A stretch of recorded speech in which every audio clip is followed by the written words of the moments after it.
मिडबाव मधून 15 मिनिटं ड्राईव्ह करून आम्ही कुणकेश्वर मंदिराजवळ आलो. मला कुणकेश्वर मंदिर खूप आवडतं कारण मंदिरासमोरच समुद्र आहे.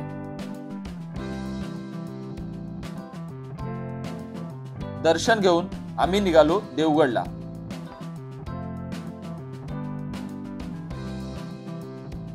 देवगडला जायचा प्रवास खूपच भारी होता. कोस्टल रोडवरून ड्राईव्ह करत सुंदर सिनेरी बघत देवगडला पोहोचलो. वाटेत हा गुरांचा कळप दिसला. एका मागोमाग एक चालत होते. मी हळूहळू कार पुढे घेऊन गेलो आणि फायनली लोकेशनवर पोहोचलो.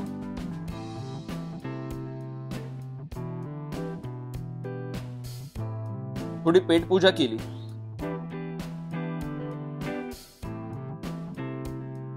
गार्डन मध्ये फिरलो, फोटोज काढले, चहा प्यायलो